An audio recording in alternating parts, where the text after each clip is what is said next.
한국 의사분들이 겁을 주는 것만큼은 아니더라고요. 제 환자들을 보면 다고 하셨던 분들은 결과가 정말 잘 나왔거든요.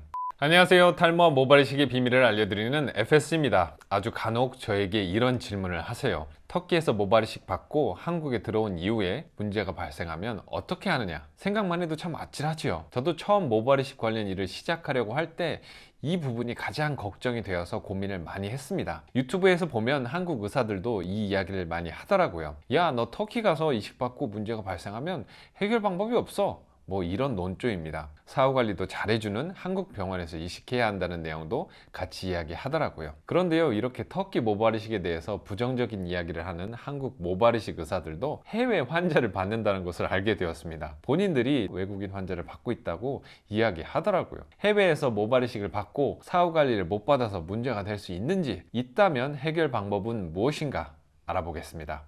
한국 모발이식 의사들이 외국인 환자를 받는 것을 보면서 어느 정도 안심을 했지만 이 걱정을 완전히 떨쳐낸 결정적인 이유는 바로 하나의 숫자입니다. 터키에서 모발이식을 받는 외국인의 숫자는 연간 몇만 명. 이건 거짓말을 안 하지요. 만약 해외 모발이식에 문제가 있다면 이 숫자가 나올 수가 없습니다. 안 그렇습니까? 1, 2년 반짝하고 줄어드는 것도 아니에요. 10년 전부터 많은 한국 의사분들이 걱정을 해주셨는데도 불구하고 모발이식을 위해 터키를 방문하는 환자의 숫자는 계속 큰 폭으로 늘어나고 있습니다. 대부분의 한국 병원들이 하루 한 명 이식하기 어렵다고 하는데 터키 병원들은 하루 몇 명씩 이식하니까요. 비교가 됩니까? 안 되지요. 절개 방식을 이야기하는 것은 아닙니다. 절개는 아주 아프죠. 이건 두피 일부분을 잘라내고 두피를 당겨서 봉합하는 수술이 포함되어 있습니다. 절개 방식을 결정하셨다면 무조건 한국에서 이식 받으세요. 문제가 발생할 확률도 높고 또 그 문제가 크지 않습니까? 그런데 비절개는 상황이 많이 다릅니다. 이건 문제가 될 부분이 매우 적고 해결 방법이 굉장히 간단해요. 비절개로 이식 받은 이후에 특별히 사후관리가 필요 없다는 것이 많은 한국 의사분들의 공통된 의견이에요. 환자 본인이 경과만 잘 확인하시고 샴푸를 잘 해주시면 됩니다. 그래도 간혹 문제가 발생할 수 있지요. 어떤 문제가 있을 수 있는지 간단하게 짚어보겠습니다.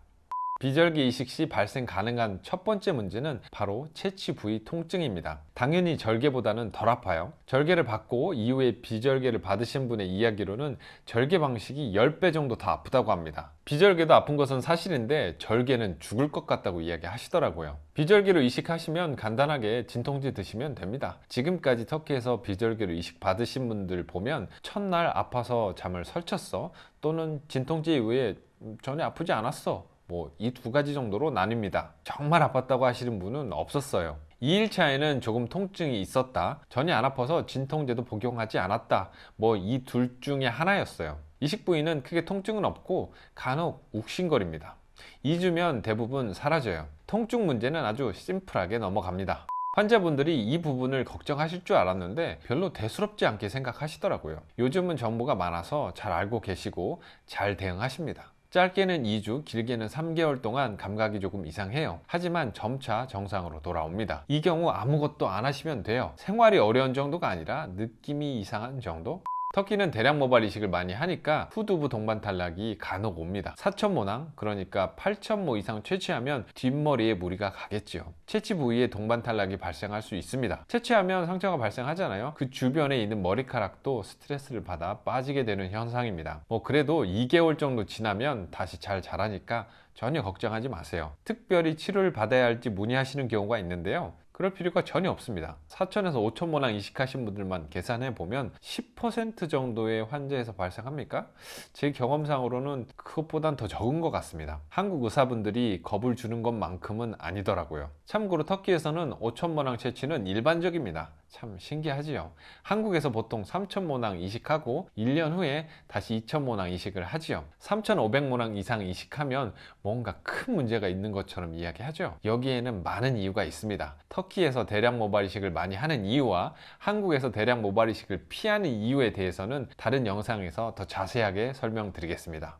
젊은 환자들의 경우 두피에 여드름이 발생하는 경우가 간혹 있어요. 모발 이식한 지 1에서 3개월 사이에 발생하는 일반적인 현상입니다. 몇몇 한국 의사분들은 자꾸 몇 개 되지 않으면 그냥 집에서 짜도 괜찮다고 하시더라고요. 조금 큰 모낭염이 발생했다면 건드리지 않고 병원을 방문하셔서 치료를 받는 것이 좋다고 하시고요. 이런 경우 일반 피부과에 가시면 잘 치료해 줍니다. 집에서도 짜라고 하는데 일반 피부과에서 못할 이유가 없지요. 한국에서 이식을 받으신 경우에도 굳이 모발이식을 받은 병원까지 가실 필요는 없어요.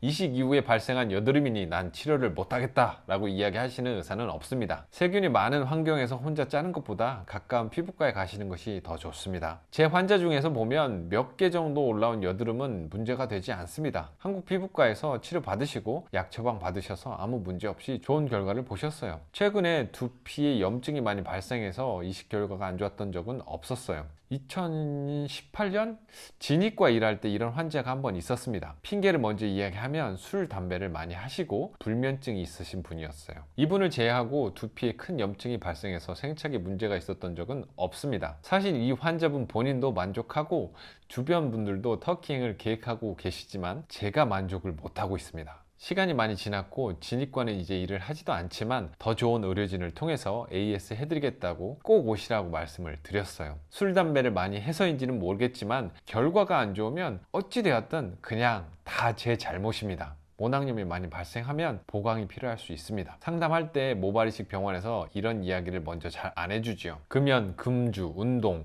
규칙적인 생활 습관, 그리고 균형 잡힌 식사를 통해서 모발이식 몇 개월 전부터 준비를 잘 해주시면 이런 문제를 최소화할 수 있습니다.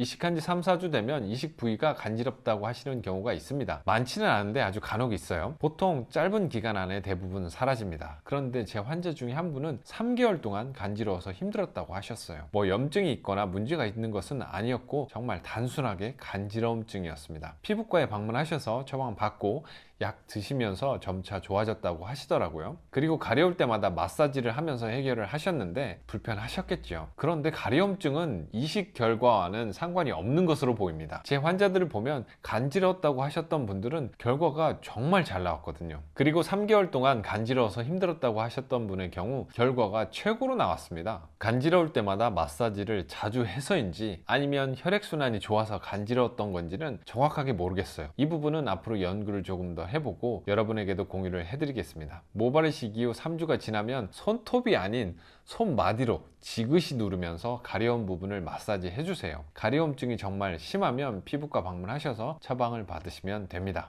모발이식 이후에 사후 관리는 필요 없다는 것이 중론입니다. 3박이나 4박 일정으로 터키에 오시면 이식 이후에 검진까지 받으시고 편안하게 귀국하실 수 있어요. 전에 한국의 한 업체에서 한국의 피부과 병원과 터키 병원을 연계해서 이식과 관리를 패키지로 만들어 보자는 제안을 받았었습니다. 처음에는 솔깃했었는데 피부과는 그냥 가까운 곳으로 가시면 전혀 문제가 없어서 지금은 이런 패키지를 고려하고 있지는 않습니다. 이러면 비용만 올라가죠. 탈모 주사, 리커버리 프로그램, 헤어셀, 고주파, 그리고 자기장 치료 이런 것 모두 큰 의미가 없습니다. 이런 것 받으러 왔다 갔다 하시는 것보다는 차라리 그 시간에 운동하시고 혼자서 마사지 하시는 것이 훨씬 좋을 것 같아요.